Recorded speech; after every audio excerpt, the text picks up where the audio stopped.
Buenos días a todos y bienvenidos a este nuevo episodio de La Voz del Mercado en el día de hoy, lunes 9 de marzo.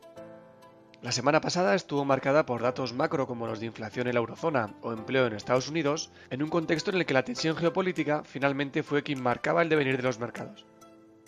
Empezando por Europa, el martes conocíamos el dato de IPC provisional correspondiente al mes de febrero, que publicaba ligeramente por encima del esperado, con el subyacente subiendo en 2 décimas hasta el 2,4% y el general haciéndolo en 2 décimas también hasta el 1,9%. Esta publicación viene acompañada de unos datos de PMI definitivos correspondientes al mes de febrero, que también publicaron por encima del esperado, manteniendo el PMI de servicios, el manufacturero y el compuesto en terreno de expansión. De esta forma, con esta combinación sumada a la escalada del conflicto en Irán con sus potenciales consecuencias en el plano energético, la incertidumbre sobre un giro más restrictivo en la política monetaria del Banco Central Europeo vuelve a surgir. Respecto a Estados Unidos, en el plano macro vimos cómo, por un lado, los datos de empleo fueron ligeramente peores de lo esperado, con la tasa de paro repuntando en 1 décima hasta el 4,4% y las nóminas no agrícolas decreciendo en el mes, y por otro lado, vimos cómo los datos de actividad económica PMI vieron también un ligero retroceso, con el PMI compuesto publicando por debajo de lo esperado, aunque todavía en terreno de expansión. Este conjunto de datos, que podría llevarnos a pensar en una mayor expectativa de recorte de tipos por parte de la Fed, finalmente no fue así debido principalmente a la escalada en el conflicto con Irán.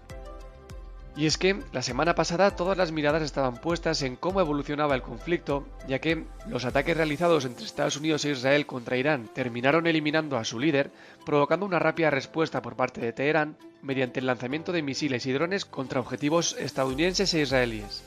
Esta situación, que además involucraba a más países de Oriente Medio, tenía como consecuencia el cierre del estrecho de Hormuz, lo que impulsaba fuertemente los precios del petróleo y el gas. Actualmente la verdadera duda está en cuánto durará el conflicto, puesto que un conflicto breve y controlado tendría un impacto transitorio en el Producto Interior Bruto global, pero un conflicto prolongado podría tener un impacto más duradero en el PIB. De esta forma, los índices terminaron la semana con caídas, siendo estas del 2,02% para el S&P 500 y 1,27% para el Nasdaq, y en el caso europeo, con una mayor sensibilidad a los precios de la energía, el Eurostoxx retrocedía un 6,82% y el IBEX lo hacía en un 7,01%. Destacar que esta situación de volatilidad es una situación que históricamente se da cada cierto tiempo, que ha surgido en otros momentos como cuando surgieron los aranceles y que es momento de mantener la calma, ya que históricamente también sabemos que estos periodos son transitorios. En renta fija, con esta nueva expectativa de menores recortes y de posibilidades de repuntes de inflación, vimos como el bono americano de 10 años repuntaba en 15 puntos básicos hasta el 4,18%, mientras que el 2 años lo hacía en 14 puntos básicos hasta el 3,61%, y en Europa, el bono alemán a 10 años repuntaba en 21 puntos básicos hasta el 2,92%, mientras que el 2 años lo hacía en 37 puntos básicos hasta el 2,45%. En resumen, ha sido una semana en la que los datos macro quedaron completamente en un segundo plano y en la que el aumento de las hostilidades entre Estados Unidos e Israel con Irán provocaron una semana de caídas para la renta variable. Para esta próxima semana estaremos atentos principalmente de la evolución del conflicto, además de sus consecuencias en los precios de la energía, en un contexto en el que los datos macro quedarán en un segundo plano.